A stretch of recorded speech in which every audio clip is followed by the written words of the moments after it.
Welcome back to the Religious Studies Project. I'm David Robertson. And I'm Christopher Cotter. And welcome back to you too, Chris. Indeed, yes. Diary mix-ups, train fires, all sorts of things kept us from recording last week. But thank you, David, for teeing up my interview with Keisha. Thanks also to the BASR, NAASR, and IAHR for being our fantastic sponsors. As ever. Well, not as ever, because some of them only joined recently. Yeah, but as ever in terms of our weeks. Someone else who's joined recently is Dan Gorman, who's recorded this week's interview.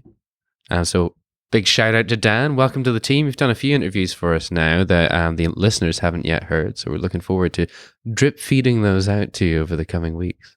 And we'll start with his interview with Douglas R. Brooks on studying Tantra from within and without. Let's hear it, Dan. Professor Brooks, welcome to the Religious Studies Project. Thanks for having me. Could you tell us briefly what drew you to the study of Hinduism, in particular Sanskrit literature? Because you went to Middlebury College, a place that you could be trained in any of many languages, and you chose one of the oldest and deadest. I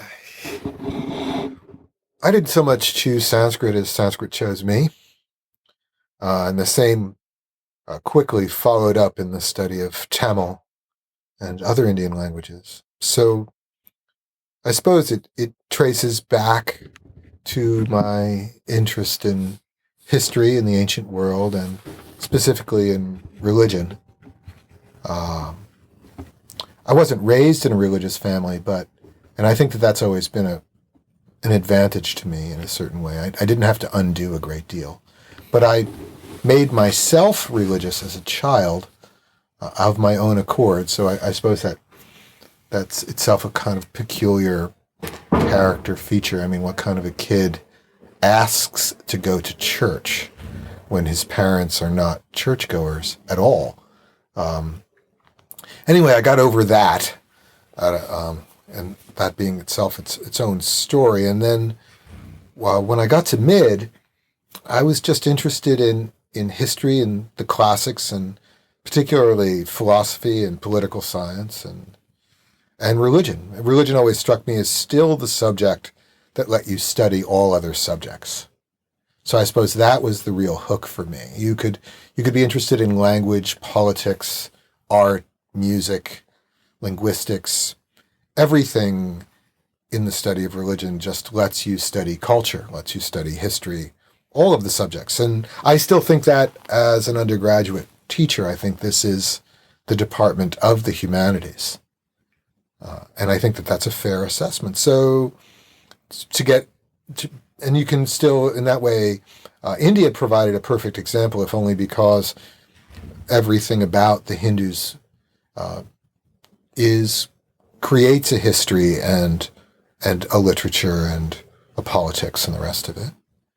So what really happened was I took a class that introduced Hinduism and Buddhism from a really wonderful man who, as I look back on now, I see as a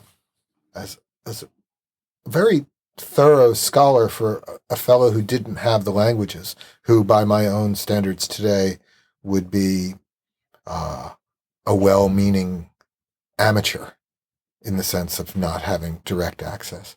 But he did an excellent job, and I got hooked reading early Buddhism, and then particularly the eclectic prose and verse Upanishads, and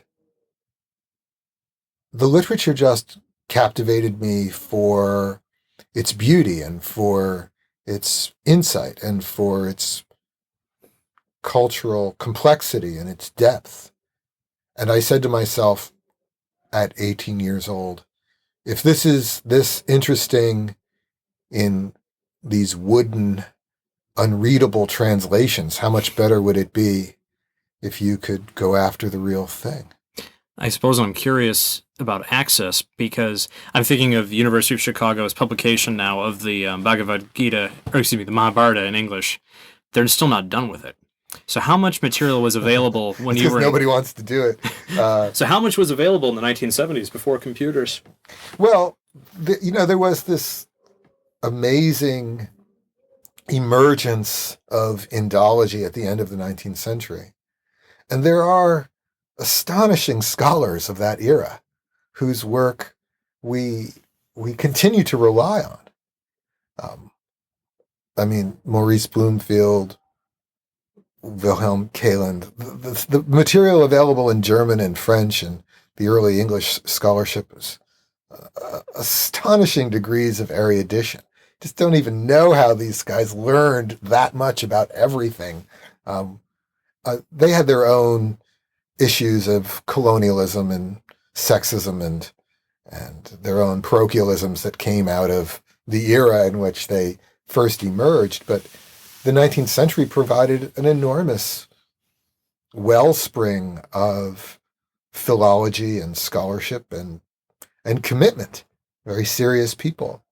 That carried on in the period between the wars in Europe, and which was also the period when American scholarship in indology and the history of religions really took off. And because the history of religions as a kind of German phenomena, Religionsgeschichte, Wissenschaft, that kind of subject invented in Europe, translated well here because we're pluralists and because we are almost by nature compelled to study religion as a subject, which is still a rare subject in a European university. You find philology and you find history departments and you find other ways in which the subject is divvied up, but you don't really find religion departments. And that too was available at Middlebury. So there was a fair amount of, as I said, old wooden 19th century translation material. There was the material that was created in the space between the wars, and then there really was a long hiatus until the 50s and the 60s when another generation came along and took up the work of that generation that was in fact trained before World War II. So my principal Sanskrit professor at Harvard, Daniel Ingalls, was a code breaker during the World War II. I mean, he was a Harvard undergraduate in the 30s, and I was studying with him in the 70s and 80s. The 80s, I suppose, was our real time together, 79 to 86. He retired in 84. And so he came from a different era. Like, he came from a whole different world. He came from and then what happened in the 60s and 70s kind of reshaped me, because I came out of that rebellious world of looking for alternative voices and subversive models and other kinds of how do you discover yourself questions, which were very much still not part of my history of religions program. Like, let me say one more thing about that. Like, when I entered the doctoral program at Harvard, I guess that was 81 after my first master's. I graduated the Divinity School, and you had to reapply and then get into the doctoral program. There, the expectation was that we were Christians or that we were Jewish and that we were studying these other religions. And the comparative study of religion meant that you were a committed religious person of your own Western persuasion, and that these were the subjects you studied. It hadn't occurred to the directors of that program that any of us had what they would call gone native, or that we weren't particularly avowed or created by our own Western religions. We weren't using that as our home base or our focal point for the study of religion. And yet that was still very much the model. My secondary field in the comparative study of religion when I passed my general examinations at Harvard was Christianity, which had long been since past being any personal connection to me. Well, and that brings me to Dr. Sundaramoorthy, if I'm saying his name correctly. Yeah, said it perfectly. So I arrived in India in 1977 on the University of Wisconsin's college year program, looking for the wonder that was India, romantically still very much a seeker, like almost didn't know that I was seeking Hinduism, but I was seeking those sources and those ideas and commitments.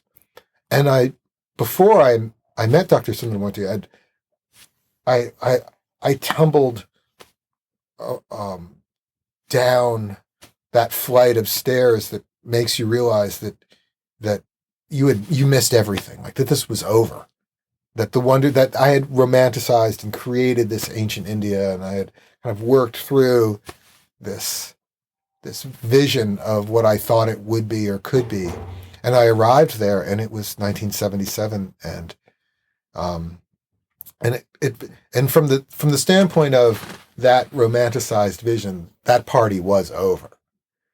Now, I was blessed because I came late enough into the East Comes West story to miss the Beatles. Does that make sense? Like, yes. I didn't really get the Hare Krishna Beatles bug. I didn't get caught up in one of the Swamis coming west. Any Maharishi, Muktananda. That wasn't my gig. I was too young for that, and I wasn't going that way. None of that ever seemed to be the real thing that I was looking for. So when I went to India looking for the real thing, rather than some distilled version of hippie culture, I wasn't averse to that, just wasn't what I wanted for myself. I got to India, and it didn't seem to be there anymore. It seemed to be long gone. India was definitely on its own mission of cultural, of economic development, but it had culturally sort of decided not to do that, go in that direction. Every kid I knew or met was studying medicine or engineering. I mean, they were headed into our world. They were headed into first world, global, consumerist science and medicine. And you can still see that in diaspora Indian communities. That's where the energy still is in education. So there wasn't this rich, deep academic culture of the study of India in India. That's not what you found. And then out in the temples or out in the liturgical worlds or in the practitioner worlds or in people's religious lives, you didn't really find that level of scholarship or that level of deep, erudite commitment that I had kind of romanticized and hoped for. And then, at my wit's end, with really very little other recourse, I was introduced to Dr. Sundaramoorthy, who was reader and chair of the Sanskrit department at Madurai University. He was eventually elevated to professor, and he actually was that character I was looking for, because he had a serious academic training that traversed through Indian universities and Oxford and other places where his work had been reviewed and he had learned his subject. He was a linguist and a comparativist. His English was elevated, immaculate, really. But he had also been raised in an ultra-Orthodox Brahmin family. So his heritage was the stewardship of a tradition of Sanskrit erudition and Tamil culture. He was just as magnificent in Tamil as he was in Sanskrit. And yet he also had the capacities and the training of Western scholarship.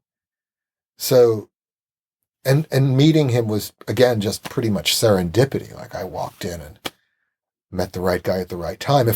He had just in fact returned from a long stint in Malaysia and Singapore working at the university in Kuala Lumpur. If I had come a year earlier, he wouldn't have been there. So I just got lucky. I mean, and then as those years moved on, I was supposed to spend 9 months. I spent 2 years. And as our studies moved on, he was the one who encouraged me to go to Harvard and and to continue my doctoral work and my more advanced work here, and then go back and study with him. And which is what I did. And then when I won the Fulbright in '84, that was technically my Fulbright year, I wrote a PhD proposal that for the grant that I won before the professorial committee approved my proposal. So I had the Fulbright to write my PhD before the professorial committee had given me approval, and I applied and actually won the grant before I passed my general exams for the PhD. And the grant essentially landed on Dr. Sundaramoorthy's desk, so I was paid to go home. And then I had leveraged the situation so that what were they going to do? Like say, oh no, we're not going to approve your PhD dissertation proposal, even though you already have the grant. So I had the Fulbright fellowship and got to go back to Madurai to live in my teacher's house to become a fellow of the Department of Sanskrit at the university where he was the chair of the department. How did that introduce you to the study of yoga, though? Well, the study of yoga is the study of India, as far as I can tell. That's what most of your books are about. Well, most of my books are about the intersections of the medieval traditions of the rise of esoteric yoga, the tantric traditions, especially the goddess traditions, and those peculiar formulations that involve the Brahmins in South India and other ways in which it anthropologically took hold. But what living in Sundaramoorthy's house did, and spending all those years in India did, is it gave me immersion in language and culture. I got essentially the training of an anthropologist, both in a kind of formal fieldwork sense, but also the company of a gifted comparative linguist and philologist. So I got a classical education and a fieldwork education at the same time. When you spend that much time in India, you see that correlation between sources and texts and history and living traditions. And I was particularly interested in the kind of historical tradition that you couldn't understand without a living tradition. There's no penetrating tantric lore and texts and prescription and liturgy and philosophy and what they call yoga without meeting someone who can tell you what the books are saying and finding out what it looks like. You don't study tantric liturgies of complex yogic rituals without learning it from someone who can do those rituals. It's impossible. It's just that was always my ace in the hole, was that the book says this, but I know what that looks like. I mean, I've seen that performed in more than one place by more than one person in more than one way. But when you say performed, we're not just talking about the exercise aspect of yoga. It's No. You mean what we call yoga today in the West? There's much more to it. Oh, no. That I don't even refer, let's talk about that for a second. That what we call yoga today in the West is and is now a meme. It now has a life of its own. It's a phenomena of gyms and yoga studios and morning TV exercise shows. That is a whole separate history from the history of that I would have considered yoga until 20 years ago. Those characters that brought, invented, co-opted the word yoga to mean postures and exercise and the somatic engagement that happens on mats or happens in asana, in posture. That's in fact not really my subject at all. I don't really know much about that. I don't really follow that transmission of that material to the West. Like I had to learn that much later in my career. Who were these guys who, what's the history of what we call yoga today, like yoga asana? There are people who write about that. Who who've taken that up as their academic subject. That's just something that happened while I was there. And characters like Krishnamacharya and Patabi Joyce and BKS Iyengar, who's a famous name and all of that.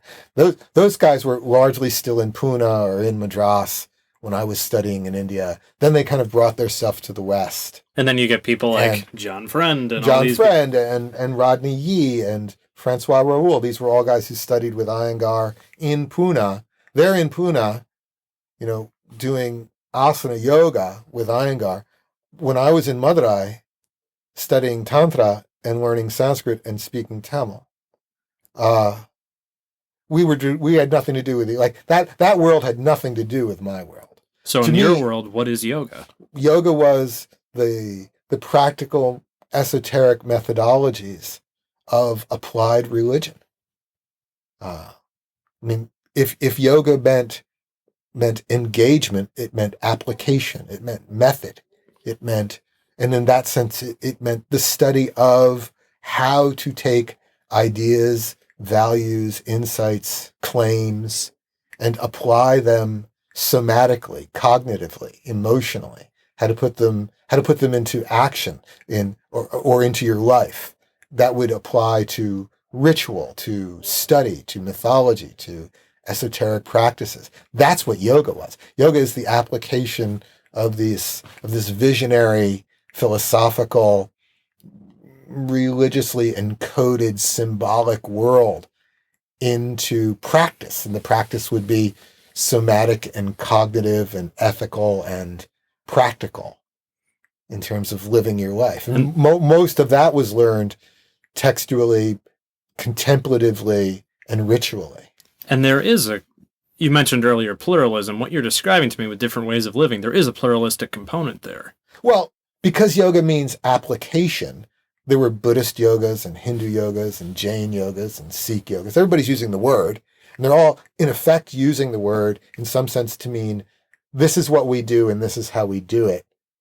And the it on the other end of that is what we think, what we believe, what we conjure to be possible in bodies, and what are our cognitive, spiritual, intellectual goals?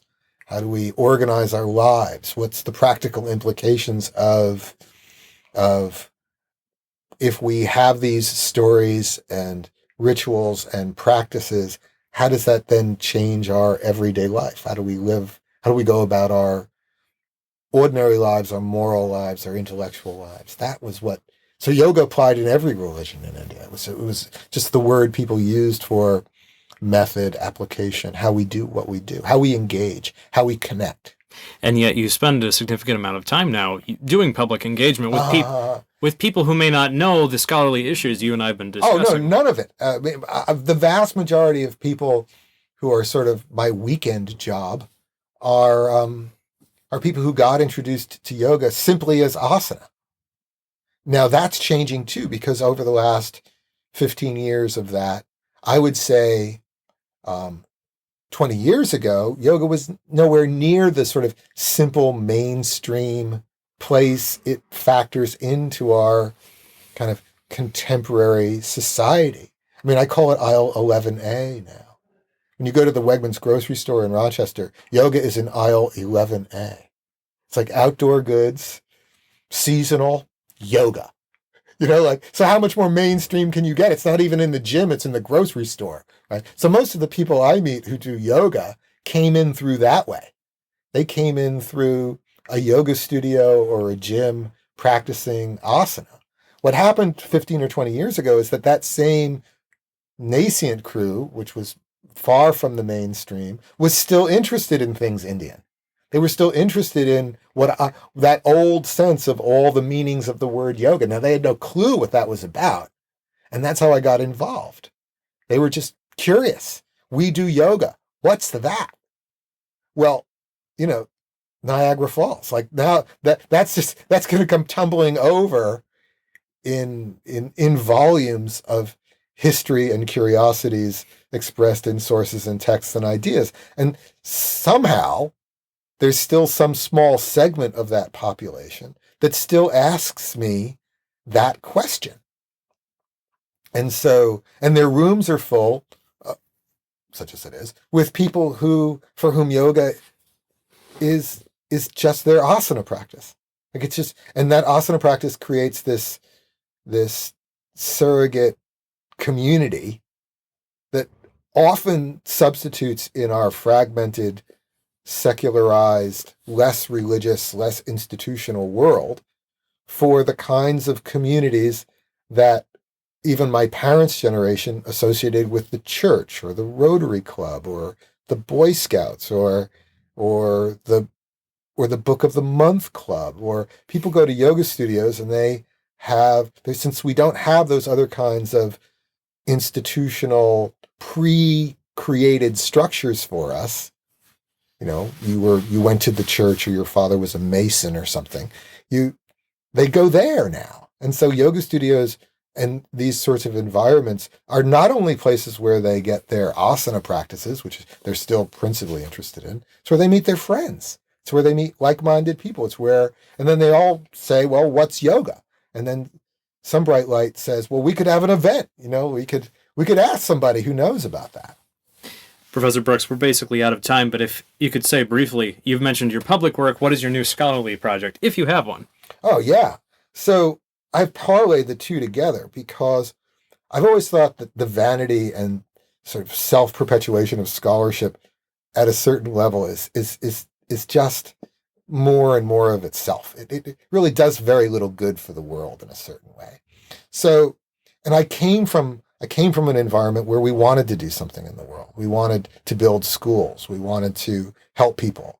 We wanted to give people in India a chance to study their culture or to have a good life or to get an education, very simple kinds of things. So I took this out of university environment of learning and parlayed that into opportunities to take people to India. And then two pieces happened. The first is they get a great experience and we do things like build schools and send children to school and take care of folks. That's the simple way of putting it. But also that means that I get to spend a great deal of time on the ground in India. So my new projects have to do with an extension of the goddess traditions that I was working on in the 80s. And now I'm focused on the furtherance of that mythology as it takes place in pilgrimage in South India.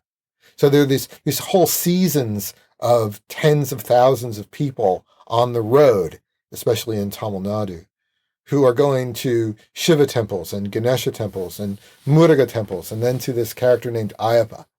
And I'm following all of those pilgrim paths and tracing history, language, sources, philosophy, literature into the anthropology of the practices of pilgrimage. Professor Brooks, thank you for your time. Thanks. And Thanks, pleasant voyages. Yeah, thanks a lot. Thanks so much, Dan. Wonderful to have you on board. And David, wonderful to have you back in the city. We did that wonderful preview of the Millennialism conference that you were at, but you got a few interviews for us there, didn't you? I did. I recorded 2 interviews with Rob Gleave on Islamic millennialism and one with Susan Palmer, who's returning to the RSP, and this time talking about children in new religious movements. Plus, we recorded a video episode, which I hope to have some more news about very soon. And they'll be coming up probably 1 or 2 of those at the end of this run, because we'll be taking our usual summer break, of course, from the end of June, and 1 or 2 of those after the break when we return. So thanks to Sensam for inviting us down.